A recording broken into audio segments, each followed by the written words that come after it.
Yang itu punya siapa tuh yang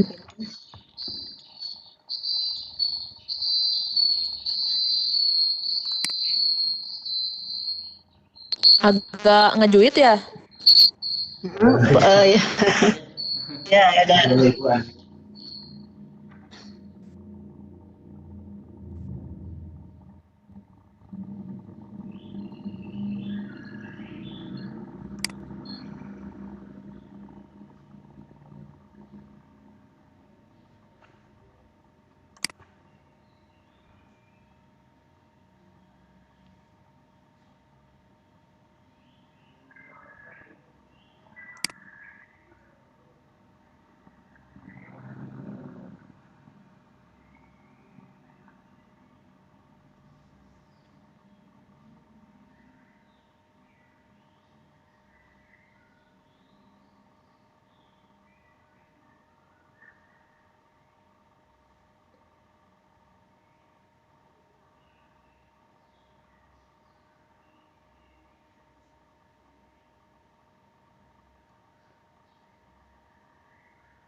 Halo. Halo, Jackson, Bu. Halo, Bu Tuti, ayo segera dimulai. Ini jamnya udah jam 11 lebih 16 menit. Ya, siap Bu saya mah. Ya, silahkan dimulai saja, Bu. Dimulai saja, Bu. Ya. Oke. Ini menang apa, Bu ya?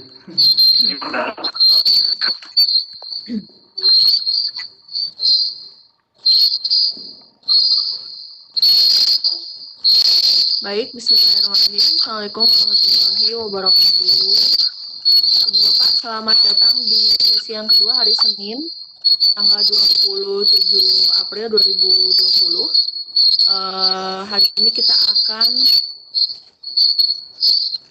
membahas tentang suatu hal yang menarik, yaitu tentang mengenal kondisi wilayah Indonesia sebagai upaya peningkatan wawasan Nusantara masyarakat dengan host saya sendiri, Tuti Utami, moderator Ibu Dr. Anda Ida Yuniati Sartika MM dari SMKN 1 Pacet, dan narasumber kita pada hari ini adalah Bapak Ipan Aditya Sujana SPD SMA Negeri 1 Cipongkor. Untuk mengefektifkan waktu, saya serahkan acaranya kepada Ibu moderator, kepadanya. Silakan. Ya.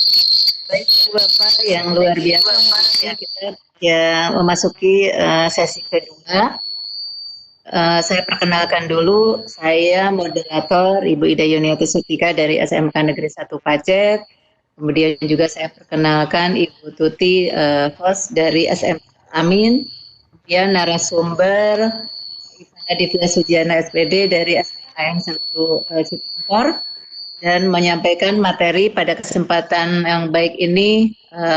Materinya adalah mengenal kondisi wilayah Indonesia sebagai wawasan Nusantara ya. Nah, itu materi yang akan disampaikan pada hari ini. Untuk efektifnya waktu, mari dipersilakan kepada Pak Ipan untuk menyampaikan materinya. Terima kasih, Pak Ipan, silakan. Oke, baik. Terima kasih Bu Ida sudah mempersilahkan saya untuk memaparkan sedikit mengenai kita mengenal kondisi wilayah Indonesia sebagai wawasan Nusantara. Kita tahu ini adalah negara yang merupakan negara yang sangat besar, negara yang dimana jumlah penduduknya juga Pak Ivan punten agak ngajuit. majuitnya. Oke. Bapak pakai 2 device nggak? Pakai 2 gadget kah? Satu pakai. Oke. Sudah mulai reda nih. Oke, dilanjut Pak Mangga. Oke, baik. Saya ulangi ya. Terima kasih kepada Ibu moderator dan Ibu host yang sudah mempersilahkan dan untuk membimbing jalannya diskusi di sesi kedua ini. Saya sedikit berbagi atau sharing mengenai mengenal kondisi wilayah Indonesia sebagai wawasan Nusantara. Ini adalah negara yang dimana kita tinggal dan juga kita lahir, dan sampai kapanpun sesuai dengan slogan-slogan yang sering kita dengar bahwa NKRI adalah harga mati, dan kita tahu bahwa wawasan Nusantara itu merupakan cara pandang bangsa Indonesia terhadap rakyat, terhadap bangsa dan wilayahnya seperti apa.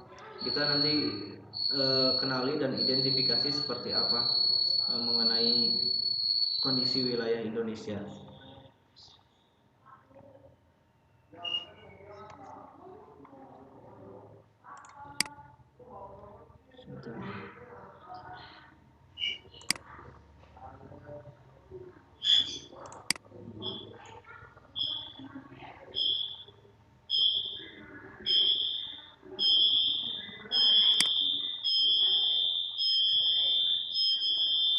Ini ada sedikit penyemangat mengenai dari Bung Karno, yang dimana katanya berbunyi, usahakanlah agar kita menjadi bangsa pelaut kembali, ya, bangsa pelaut dalam arti yang seluas-luasnya, bukan sekadar menjadi jongos-jongos di kapal, bukan, tetapi bangsa pelaut dalam arti kata cakrawala samudra. Karena kita ketahui juga bahwa Indonesia kita kenal juga sebagai negara kepulauan, yang dimana wilayah atau kondisinya lebih luas lautannya dibandingkan daratannya. Perbandingannya hampir 70-30% antara lautan dan daratan. Makanya founding father kita atau adalah sang proklamator ini, Pak Soekarno, menitik pesan atau memberikan pesan mengenai kita harus bisa menjadi bangsa pelaut. Dan kita tahu katanya bahwa nenek moyang kita adalah seorang pelaut, ya Bapak Ibu. Seperti apa? Ini yang kedua. Yang berikutnya, bahwa Presiden kita juga Pak Insinyur Joko Widodo pernah mengatakan dalam kongres atau musyawarah nasionalnya waktu di keluarga alumni UGM mengenai bahwa katanya sebagai nahkoda yang dipercaya oleh rakyat, saya mengajak semua warga bangsa untuk naik ke atas kapal Republik Indonesia dan berlayar bersama-sama menuju Indonesia Raya. Kita akan kembangkan layar yang kuat, kita akan hadapi semua badai dan gelombang samudra dengan kekuatan kita. Jadi beliau menganalogikan bahwa negara Republik Indonesia ini ibarat seperti kapal atau perahu yang sedang berlayar, dan kita bersama-sama bergotong royong tentunya yang menjadi ciri khas atau kekuatan bangsa Indonesia untuk menjadi bangsa yang kuat, tanpa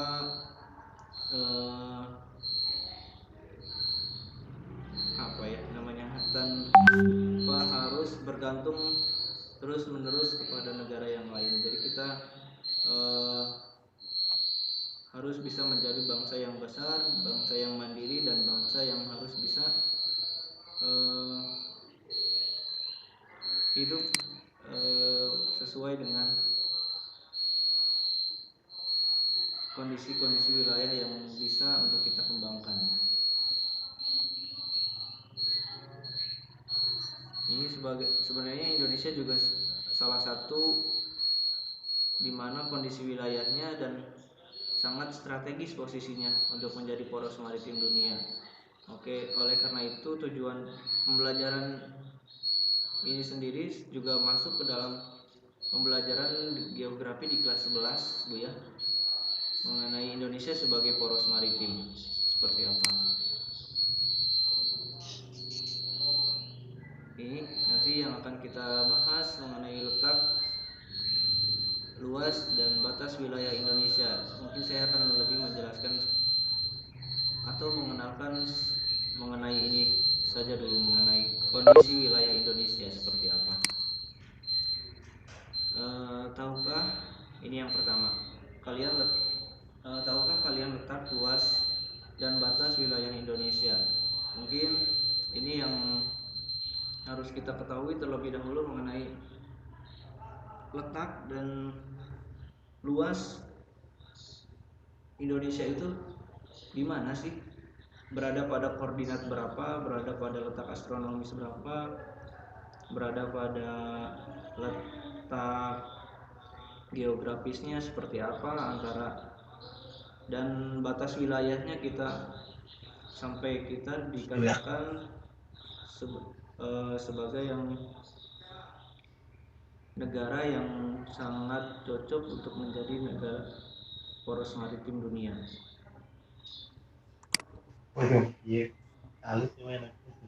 Berikutnya ini adalah peta wilayah Indonesia.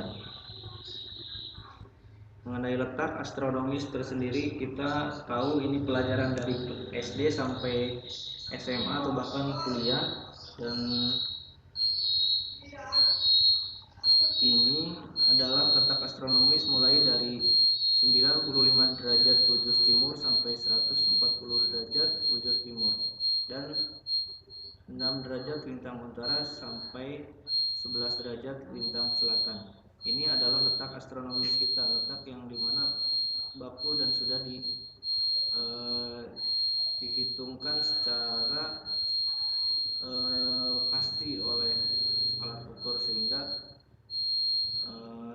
mudah-mudahan tidak bergeser, Bu ya, seperti itu. Dan nanti seperti apa pengaruhnya. Ini adalah letak geografis yang dimana letaknya dilihat dari posisi di sekitarnya. Indonesia merupakan negara yang sangat besar dan juga yang sangat luar biasa tentunya, dimana letaknya kita diapit oleh 2 samudra dan 2 benua. Yang pertama di sebelah utara itu adalah benua Asia, dan benua yang kedua yaitu benua Australia di selatan, dan yang berikutnya kita diapit oleh 2 samudra, Hindia dan Pasifik. Seperti apa, makanya Indonesia ini sangat cocok, sangat strategis tentunya untuk menjadi negara-negara perhatian bagi negara-negara yang lain, seperti itu. Dan nanti apa sih pengaruhnya dari letak-letak tersebut? Nah, ini yang berikutnya, pengaruh letak astronomis yang tadi dari 95 derajat bujur timur sampai 140 derajat bujur timur, karena kita berada pada posisi timur, Bu ya, tidak pada bujur barat, tidak ada, kita berada di timur. Seperti apa lintangnya? Pengaruhnya berdasarkan garis lintang dari 6 derajat lintang utara sampai 11 derajat lintang selatan, kita memiliki bahwa seluruh wilayah Indonesia terletak di daerah yang memiliki iklim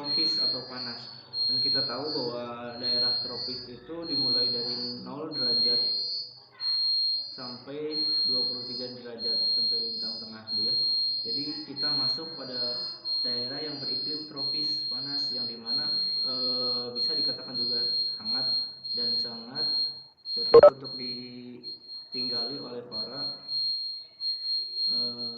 sangat nyaman untuk ditinggali oleh para manusia, oleh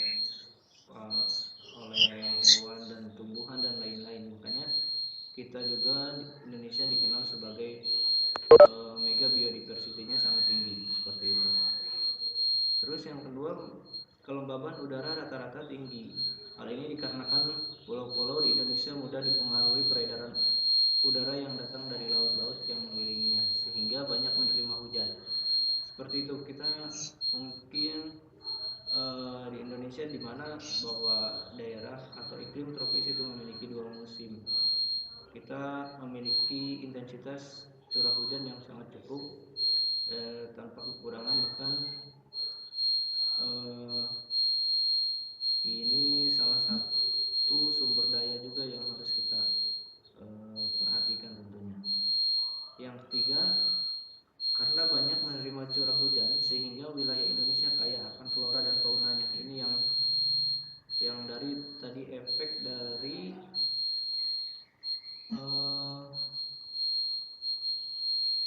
dari intensitas curah hujannya yang cukup tinggi seperti itu. Berikutnya ini berdasarkan garis lintang.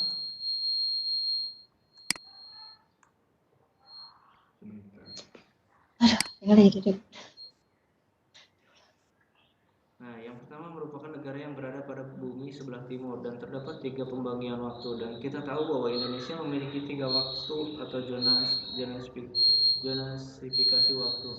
Kita kenal ada wilayah Indonesia, waktu Indonesia Barat, waktu Indonesia Tengah dan Timur. Ini sudah menjadikan salah satu kebanggaan juga sebagai kita bangsa Indonesia, sebagai rakyatnya, sebagai untuk melihat kondisi seperti apa Indonesia itu. Kita memiliki 3 waktu.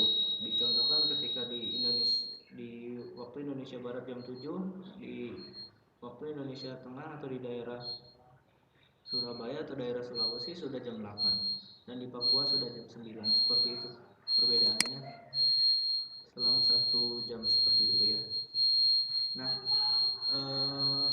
ini adalah peta wilayah Indonesia juga. Kita tahu pulau paling utara yaitu adalah Pulau W, dan pulau yang paling selatan adalah Pulau Rote. Sementara pulau yang paling barat di sini, Pulau Barat adalah Pulau Brun, dan sebelah timur adalah Papua yang berbatasan dengan Papua Nugini. Itu kita tahu di sana di Papua ya. Kita memiliki jumlah provinsi 34 dan kabupaten kota 508, jumlah pulau yang bernama sampai 13.000. Makanya Indonesia dikenal sebagai negara kepulauan atau archipelago state gitu ya dia. Seperti itu. Kita memiliki garis pantai yang panjang juga, luas wilayah daratannya nih. Seperti yang tadi dikatakan bahwa Indonesia perbandingan antara luas daratan dan perairannya lebih luas perairannya. Makanya mungkin nanti kita mindset pembangunan harus lebih diarahkan ke arah kelautan, karena mungkin pembangunan di daratan sudah mulai habis atau sudah sedikit berkurang juga atau seperti apa. Karena kita tahu juga bahwa di luas lautannya lebih banyak, luas wilayahnya lebih banyak, luas perairan seperti itu. Kita memiliki luas laut teritorial, landas kontinen, dan zona ekonomi eksklusif yang dimana diambil 200 mm. Nah, ini seperti yang tadi sudah dikatakan di awal, sudah menjelaskan mengenai letak luas tentunya. tentunya. Dan sekarang Indonesia itu berbatasan dengan negara mana saja sih? Indonesia berbatasan langsung dengan 10 negara, Bapak Ibu. Ada yang berbatasan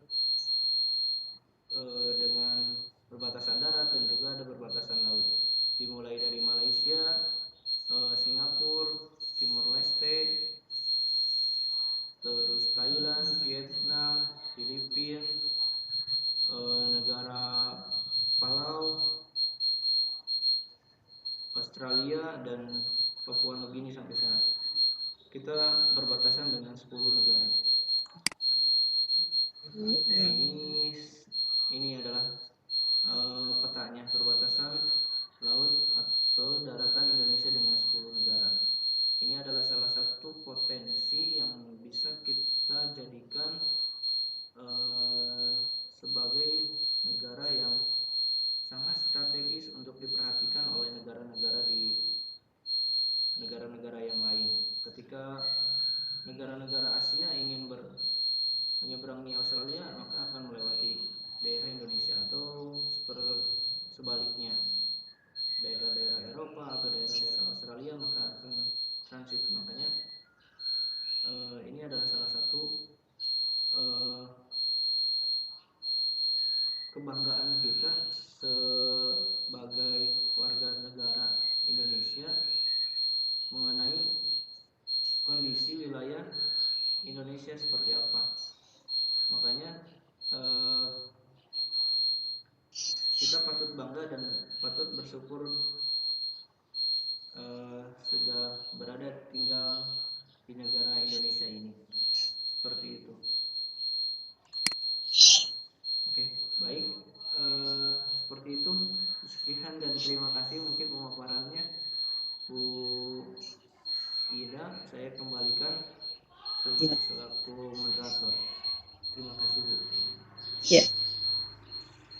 Terima kasih Pak Irfan yang telah memberikan pemaparan yang sangat jelas, dan tentunya kita bangga menjadi bangsa Indonesia karena dengan harus bangga dan bersyukur barangkali karena luas wilayah yang begitu luas, kemudian kita punya ribuan pulau, udara juga sangat luar biasa, kemudian juga sumber daya alam yang melimpah. Ini barangkali yang harus kita jadi bangga terhadap bangsa Indonesia.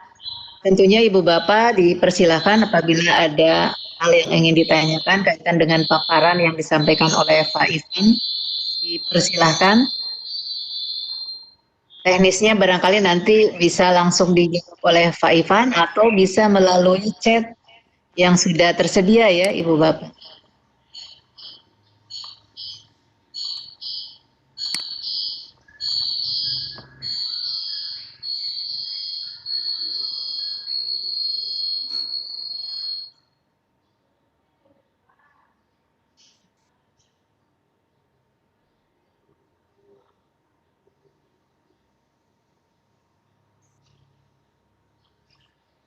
Silakan Ibu Bapak, ada yang sambil menunggu pertanyaan Pak Irfan, barangkali kondisi saat ini kita korelasikan ya, betapa bangsa ini yang biasa dengan kondisi seperti ini mungkin yang harus dijadikan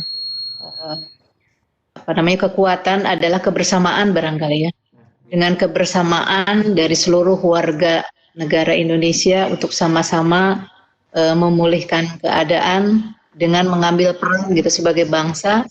Kira-kira peran atau fungsi yang harus kita lakukan dalam hal saat ini, kira-kira apa yang mesti kita perbuat, apa yang bisa mempunyai nilai manfaat baik bagi diri sendiri, lingkungan masyarakat, kemudian juga untuk nusa dan bangsa ini, hingga dengan kebersamaan, dengan tidak menyalahkan orang lain, tidak menyalahkan pihak-pihak lain, tapi lebih kepada kita sama-sama mengambil peran dan fungsi sebagai warga negara sehingga kita lebih mencintai negara Indonesia ini, terutama bagi generasi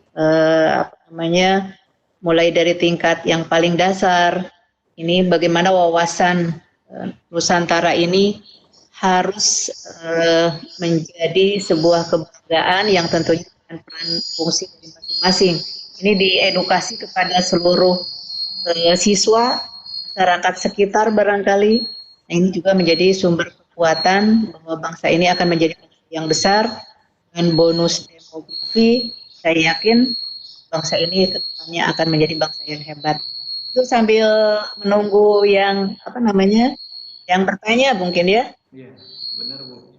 Seperti yang dikatakan Ibu, kita juga selain kaya akan sumber daya alamnya, kita juga harus optimis dengan sumber daya manusianya, karena beberapa tahun ke depan kita akan mengalami yang namanya bonus demografi seperti itu ya, yang dimana ini adalah sumber kekuatan kita. Benar kata Ibu, kita harus bisa ngambil fungsi dan perannya masing-masing, dimana kita harus saling percaya, itu yang paling utama Bu ya. Yeah. Terutama dalam hal seperti ini, dalam kondisi kita tahu bahwa negara Indonesia itu negara yang sangat solidaritasnya tinggi, di mana gotong royongnya juga sangat kental Bu ya, dari semua elemen masyarakat. Ini adalah sumber kekuatan kita untuk menjadi negara yang besar. Kita tahu bahwa jumlah penduduk Indonesia juga memiliki peringkat keempat setelah Amerika Serikat. Ini salah satu potensi yang harus kita gali tentunya untuk bisa menjadi negara-negara maju. Apalagi setelah kemarin, sebelum isu-isu wabah pandemi COVID-19 ini, kita sudah diresmikan katanya dari WTO ya, dari Organisasi Perdagangan, bahwa Indonesia katanya sudah dicoret dari negara berkembang dan kita sudah menjadi negara maju. Ini sudah menjadi salah satu kebanggaan tentunya ya, dan bahkan mungkin kita kaget Bu ya sebenarnya. Seperti itu. Di satu sisi, apakah secara de facto juga sama dengan yang sudah diresmikan oleh WTO, kita sudah dicoret dari negara berkembang. Tapi ya kita mau tidak mau kita harus bisa dan kita harus siap tentunya seperti apa ke depan, karena ini demi menjadi negara Indonesia emas, menjadi negara yang terus besar. Kita tahu kita diberkahi sumber daya alam yang banyak, dimulai dari lautan, pariwisata tentunya Bu ya, seperti apa, dan sumber daya yang lainnya seperti itu. Jadi mudah-mudahan dengan tadi salah satunya gotong royong dan optimisme untuk menjadi negara yang besar, dimulai dari kita bangga terhadap menjadi bangsa Indonesia, kita kenali seperti apa wilayahnya, dan nanti kita bisa memanfaatkan secara optimal, bukan secara yang serakah tentunya Bu ya, supaya kita bisa memperhatikan pembangunan yang berkelanjutan atau sustainable development ke depan, tanpa mengurangi kebutuhan sekarang ini. Seperti itu.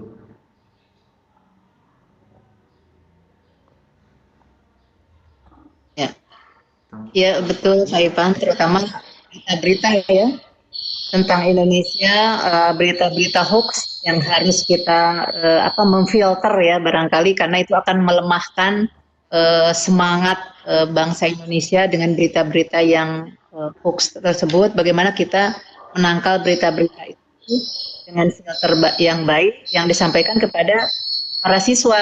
Jangan sampai kita termakan oleh berita hoax sehingga melemahkan kekuatan kita. Saling mendukung, saling menguatkan, itu mungkin yang perlu kita lakukan saat ini, terutama di pendidikan barangkali, sehingga kekuatan untuk membangun ke depan, membangun bangsa ini dengan mengetahui tentang wawasan Nusantara, saya yakin depannya bangsa ini luar biasa hebatnya dengan sumber daya alam yang begitu melimpah, kemudian juga tempat yang sangat bagus dibandingkan dengan negara lain. Kita punya banyak sekali kelebihan dibandingkan dengan negara-negara lain. Alamnya yang begitu eksotik, begitu unik, banyak yang bisa nanti ke depannya dijadikan pariwisata untuk seluruh dunia yang belum banyak diperkenalkan. Mungkin ada tempat-tempat lain yang belum kita tahu yang menjadi tempat untuk pariwisata ke depannya. Ini juga bisa berkembang ke depannya. Tentu ini sebagai warga negara, saya yakin terutama dari kalangan yang paling dasar harus diedukasi bagaimana mencintai bangsa ini dengan kapasitas masing-masing yang dipunyai, yang saya sebutkan tadi, mengambil peran dan fungsi yang mempunyai nilai manfaat bagi diri sendiri, lingkungan, bagi agama, nusa dan bangsa mungkin yang lebih luasnya. Itu mungkin gambarannya, Bu, kaitannya dengan yang wawasan Nusantara ini. Ya, gimana, Bu? Ya, Ada yang Pak Ipan, bertanya? untuk yang handphone, coba boleh dipijit titik 3-nya. Siapa tahu, coba kita cari yang, ini ngajuinnya dari mana ya? Saya jadi kepoin. Pak Ipan pakai 2 ya, yang Almasum sama yang Pak Ipan di handphone, betul? Iya, Bu, benar. Nah, kalau untuk yang di handphone, boleh tolong dipencet titik 3-nya, kemudian audionya terus di disconnect, coba. Kita cobain. Nggak tahu. Oke. Udah, Bu. Sudah di disconnected. Oke. Oke. Terima kasih. Saya boleh nanya nggak ini? Boleh, Bu. Apa Ipan ya? Bangga, Bu. Boleh, Bu. Kita diskusi sering saja, Bu. Alhamdulillah udah nggak ngajuin lagi ya. Aduh, alhamdulillah. Coba saya pengen tanya, kan Indonesia itu luas ya Pak ya. Kira-kira apa sih gitu formulasi yang tepat gitu ya untuk pendidikan kita nih dengan keberagamannya di Indonesia supaya efektif gitu pendidikannya itu dan menggali potensi-potensi di daerah-daerah begitu Pak. Apakah kurikulum nasional sekarang sudah efektif gitu untuk mengakomodir semuanya atau gimana? Terima kasih. Ya, oke. Terima kasih Bu Tuti atas pertanyaannya yang super, dan ini saya juga sangat wah gitu ya. Mohon dikoreksi nanti kalau pun ada kesalahan dalam hal ini. Ya, tentunya formulasinya mengenai untuk keefektivitasan dalam pendidikan mengenai keragaman Indonesia tentunya Bu ya. Kita tahu isu-isu mengenai saya rasa untuk kebijakan-kebijakan kurikulum nasional sendiri sudah sangat efektif tentunya. Cuma mungkin terkendala kadang implementasi di lapangannya masih kadang belum terpahami secara optimal. Ya, itu adalah salah satu yang sangat dimaklumi tentunya Bu ya. Seperti contohnya ini penghapusan ujian nasional, ini adalah salah satu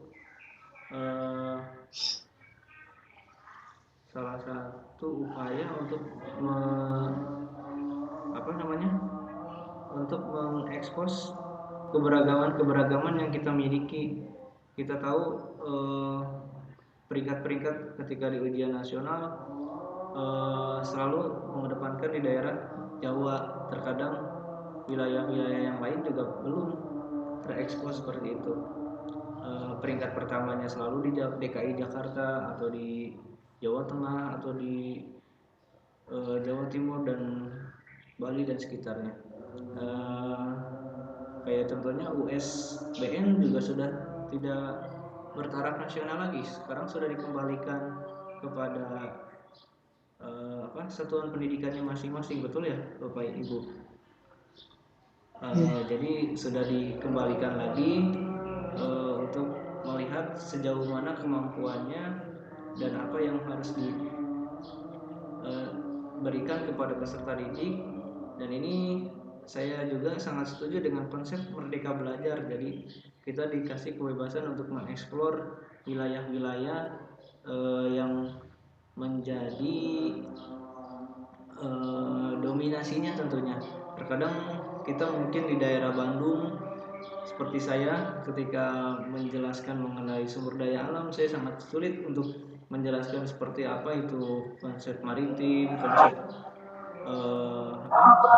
dan lain-lain. Jadi sehingga kita harus lebih bisa mengeksplorasi sesuai dengan keadaan dan kondisi wilayah yang ada di sekitarnya saja dulu untuk bisa kita optimalkan dalam pembelajaran. Seperti itu Bu, mungkin sedikitnya menjelaskan.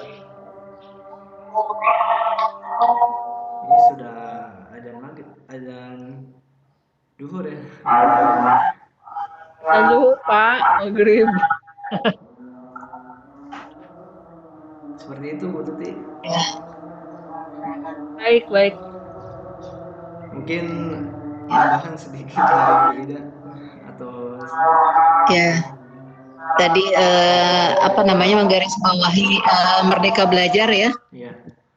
Merdeka Belajar itu lebih kepada guru, siswa lebih membuka kreativitas dan inovasi sehingga mereka betul-betul mampu mengeksplor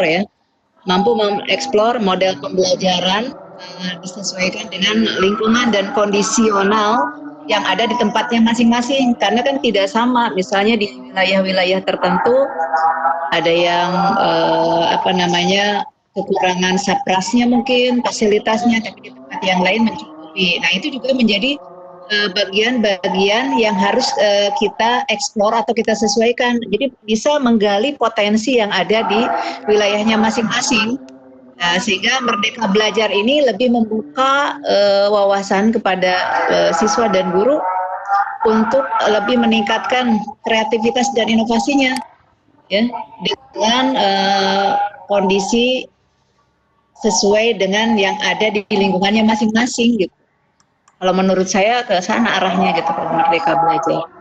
Tentu ini juga tidak lepas dari yang namanya permen ya, kita tetap ada juklak-juknis, mekanisme dan prosedur juga tetap ditempuh, juklak-juknis juga kita laksanakan. Nah, tentunya sesuai dengan permen yang dikeluarkan atau surat edaran atau permen yang dikeluarkan oleh pemangku kebijakan. Itu saja mungkin ya tambahannya ya. Baik, terima kasih Bu. Ya mungkin ini kayaknya juga sudah masuk waktu duhur juga ya, sudah masuk ke sholat zuhur. Baik Pak Ivan, kira-kira mau di closing saja kesimpulan. Oke. Pak Ivan mau membuat kesimpulan kaitannya. Ya baik, terima kasih. Ya, saya simpulkan mengenai kita mengenali kondisi wilayah Indonesia ini, kita patut bangga dan bersyukur tentunya ya. Kita harus bisa optimalkan dan manfaatkan apa yang sudah kita miliki dan apa yang sudah kita rasakan di sini, kita patut syukuri tentunya. Untuk menjadi negara besar kita perlu bekerja sama dan bergotong royong ke depannya untuk menjadi Indonesia yang hebat, dan tentunya dimulai dari hal-hal yang terkecil. Baik, seperti itu. Terima kasih Bu Ida. Saya kembalikan ke moderator. Ya. Baik, terima kasih Bapak Ibu atas paparannya Pak Ivan. Kemudian terima kasih untuk Ibu Tuti sudah melaksanakan peran tugasnya sebagai host, saya selaku moderator mengucapkan terima kasih dan mohon maaf apabila di dalam memandu kegiatan acara ini banyak kurang-kurang. Tentu kita inginnya selalu sharing ya untuk mengembangkan kemajuan pendidikan ke depan dengan semua satuan jenjang satuan pendidikan dari tingkat dasar maupun tingkat atas. Kita sama-sama membangun sebuah kekuatan untuk Indonesia maju melalui paparan-paparan dari semua Bapak Ibu guru yang hebat, sehingga kedepannya pendidikan di Indonesia ini akan lebih hebat lagi.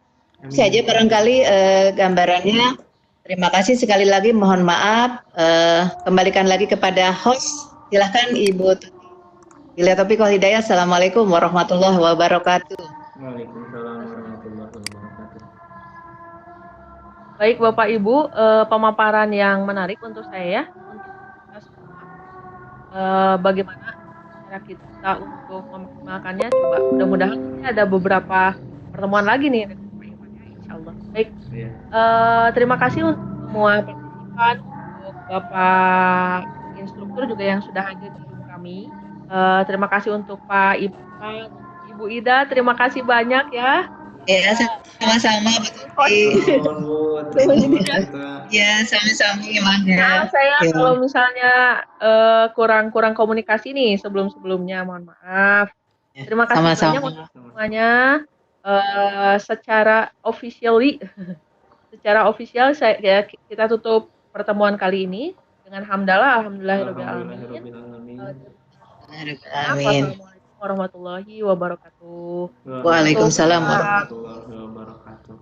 Nah, Ridwan mungkin kalau kan koreksi mohon, enggak hatur nuhun. Tes. Ya, ada Pak. Tes. Pak, alhamdulillah sudah selesai. Bu Ida. Bapak kecil banget suaranya.